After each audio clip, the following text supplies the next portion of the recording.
À 4h15 du matin, le 9 août 2025, un unique drone ukrainien traverse l'espace aérien ukrainien. Il s'agit d'une mission sans retour vers la plus grande usine de drones militaires de Russie. Cette installation produit 500 drones par mois qui dévastent les villes ukrainiennes. Dans 10 heures, ce drone ukrainien survolera sa cible pour changer le cours des choses. Mais d'abord, il doit survivre aux 30 prochaines secondes. Le drone passe à proximité d'une position de défense antiaérienne ukrainienne.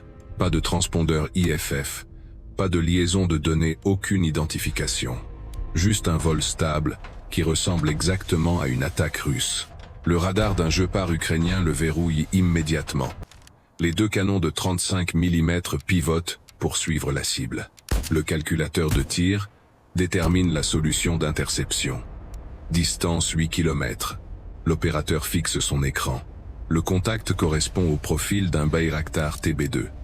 Les Russes ont déjà capturé des TB2 et les ont retournés contre les forces ukrainiennes. Un appareil a frappé près de Bakhmout en utilisant ce profil d'approche exact. Son doigt flotte au-dessus du bouton de tir. À cette distance, ces obus au tungstène pulvériseraient n'importe quel drone en quelques secondes. Puis il se souvient du briefing de minuit. De 4h20 à 4h30, ne pas engager de cibles aériennes à 150 mètres d'altitude, plus ou moins 5 à 150 km/h, plus ou moins 10 à l'intérieur de ces coordonnées précises. Aucune explication n'a été donnée. Aucun contexte n'a été fourni. Sa montre indique 4x9. Il reste 1 minute avant l'ouverture de la fenêtre. Distance 4 km. Le calculateur de tir affiche une probabilité d'impact de 94%. Tous ses instincts lui hurlent d'engager la cible. Le système de suivi est un canon anti-aérien automoteur Gepard. Ces deux canons automatiques Oerlikon de 35 mm peuvent tirer 1100 obus par minute. Chaque obus contient 152 sous-projectiles en tungstène. La munition explose à une distance prédéterminée, créant un nuage mortel exactement là où la cible se trouvera. Aucun drone ne pourrait survivre à cette tempête de tungstène. L'opérateur est troublé par un détail. Les drones ukrainiens décollent la nuit pour frapper à l'aube, pas à 4h15. Ils volent haut pour éviter les tirs amis, pas à 150 mètres, où chaque canon peut les atteindre. À 7 km, le radar le dessine clairement. Envergure de 12 mètres. Configuration à double poutre. C'est un Bayraktar, ou du moins ce qu'il pense être un Bayraktar. Mais celui-ci maintient les protocoles d'approche ukrainiens, tout en se dirigeant vers le territoire russe. 6 km maintenant. Le drone maintient son cap comme sur des rails. Aucune manœuvre évasive, aucune variation d'altitude, aucune émission électromagnétique. À 150 mètres, chaque position russe le verra une fois qu'il aura franchi les lignes. Ce profil d'exposition n'a aucun sens tactique, sauf si le drone n'a pas l'intention de revenir. 5 km. 4h20 du matin. La fenêtre est active. Les mains de l'opérateur se crispent sur les commandes. Si c'est un TB2 russe capturé, il a quelques secondes pour l'arrêter. Si c'est une mission ukrainienne, il la compromettra. Le calculateur de tir affiche toujours 94% de probabilité d'impact. 4 km. Portée optimale dans 5 secondes. Mais les paramètres correspondent parfaitement au briefing. Exactement 150 mètres d'altitude, exactement 150 km/h, exactement dans le couloir spécifié. À travers ses optiques, il peut maintenant voir le drone directement. Ce n'est pas un TB2 mais un drone NSENT 86 LUTI. Cela ne peut signifier qu'une chose. Le LUTI passe au-dessus à 86 et l'opérateur le regarde disparaître. Le territoire russe est maintenant devant lui. Des rapports sur un drone impossible à arrêter commenceront bientôt à remonter la chaîne de commandement. À Sige-30, le commandement de secteur à Bryansk a reçu 3 rapports d'anomalie. Les postes d'observation le long de la frontière signalent le même contact. Drone lent 50 mètres d'altitude cap 087. Il ne répond pas aux interrogations électroniques, ne dévie pas de sa trajectoire. L'écran tactique montre une ligne droite vers Nijni Novgorod, et de là la projection continue directement vers Alabouga. L'officier de service ordonne le déploiement immédiat du Polvinc et un sur la référence de grille 445 1892. Le système Polvinc et un est un brouilleur GPS. Essentiellement une tour de diffusion mobile montée sur un camion militaire. Son mât d'antenne de 15 mètres émet 1000 watts de bruit électronique sur les 2 fréquences GPS. Il crée une bulle de 20 km où la navigation par satellite cesse d'exister. Le signal de brouillage atteint les drones à 0,90 dBm, tandis que le vrai signal GPS est à 0,130 dBm. C'est 10 000 fois plus puissant. Comme essayer d'entendre un murmure à côté d'un réacteur d'avion. L'An 86 est entré dans la zone de brouillage à Sich-34. L'opérateur russe observe son écran s'attendant à une séquence prévisible. 3 secondes pour que le brouillage submerge le récepteur. 5 secondes pour que le drone reconnaisse la perte de signal. 10 secondes pour qu'il entame le protocole de perte de liaison, généralement en tournant en rond ou en rentrant à la base. À 8 secondes, le drone vacille une minuscule oscillation. À 10 secondes, il aurait dû commencer à virer. Il ne vire pas. Il se stabilise et continue vers l'est. L'opérateur passe en mode leurrage ou spoofing. Le Pol 21 ne se contente plus de brouiller. Il diffuse de faux signaux satellites. Ces signaux doivent convaincre le récepteur GPS qu'il se trouve à 500 km de sa position réelle. Le luthier ignore complètement les faux signaux. L'analyse de sa trajectoire révèle une méthode sophistiquée. Le drone ne suit pas simplement la voie ferrée. C'est trop prévisible.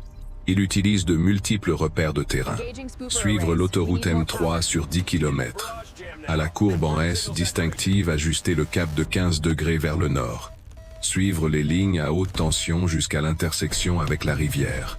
Traverser au pont à 3 arches, pas celui à 2 arches. Chaque point de passage est choisi pour son caractère unique, impossible à confondre. Cette navigation visuelle signifie une autonomie complète. Pas de GPS à brouiller, pas de liaison de commande à pirater.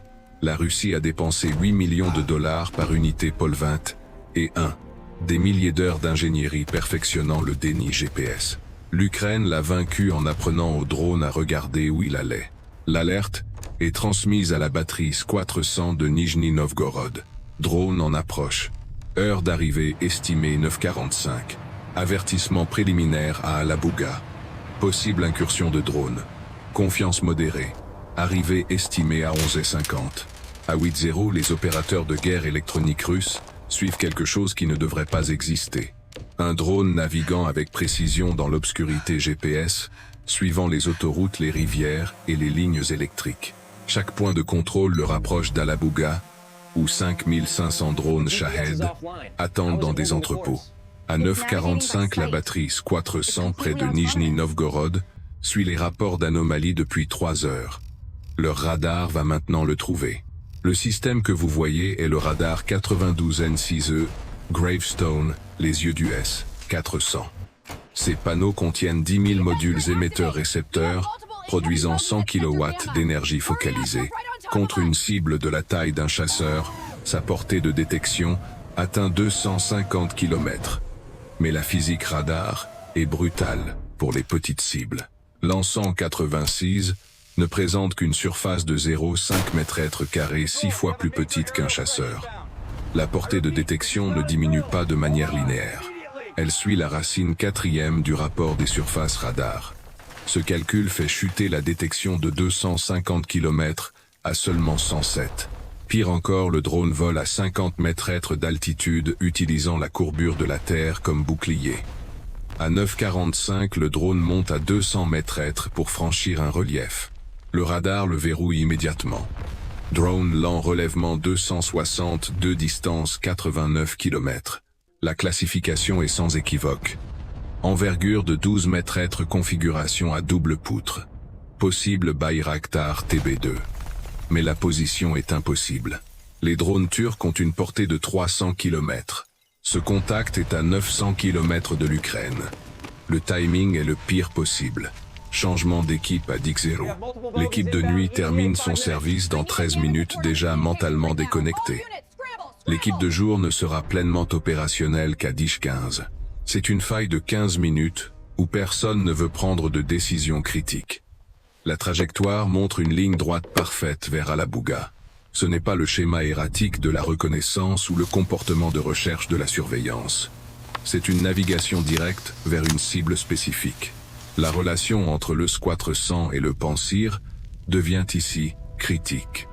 Le Squatre 100 grammaire les menace à longue portée, avec ses missiles coûteux. Le Pantsir assure la protection rapprochée avec ses canons de 30 mm et ses missiles plus petits. Ils travaillent ensemble partageant les données radar créant des champs de tir superposés. Mais le système a une faille géométrique. Les canons du Pantsir ne peuvent s'incliner en dessous de -5 degrés. À 4 km de distance et 50 mètres d'altitude, l'angle requis est de -7 degrés. Le drone vole littéralement sous les canons. Les missiles coûteux sont doctrinalement réservés aux menaces plus importantes. Les canons bon marché ne peuvent pas l'atteindre. Le contact redescend à 50 mètres disparaissant dans le fouillis de sol. Le fouillis de sol est l'angle mort du radar. Les réflexions sur les arbres, les bâtiments et le terrain créent du bruit sur l'écran. Le drone disparaît dans ce chaos. Le superviseur de nuit note dans son journal possible « Contact drone », évalué comme reconnaissance. Perdu dans le fouillis de sol. Aucune action entreprise. À 10h15, lorsque l'équipe de jour examine enfin les journaux, le LUTI est déjà à 40 km de leur position. Le nouvel opérateur vérifie son écran. Rien. Il classe l'affaire. L'avertissement à Alabouga est mis à jour à proche de drone confirmé. Haute confiance. Arrivée estimée 11h50. Plusieurs systèmes n'ont pas réussi à engager la cible. Les opérateurs anti-drones d'Alabouga commencent à préparer leur système.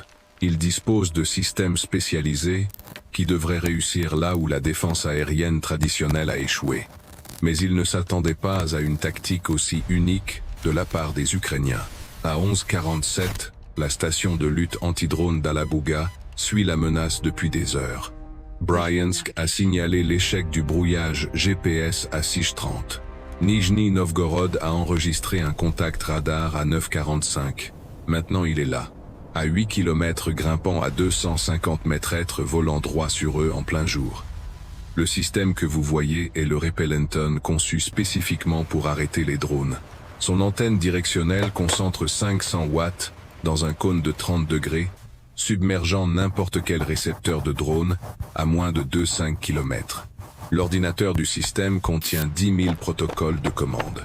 Chaque fréquence, chaque standard, chaque commande de neutralisation, jamais utilisée par les drones. Fréquence militaire turque standard de l'OTAN, protocoles ukrainiens et même codes commerciaux chinois. L'opérateur active le système.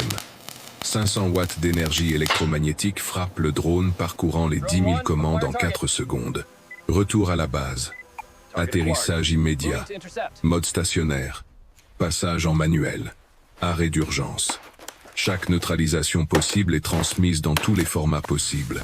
Lançant 86, continue son vol inchangé. Droit stable mécanique. L'attaque par saut de fréquence commence.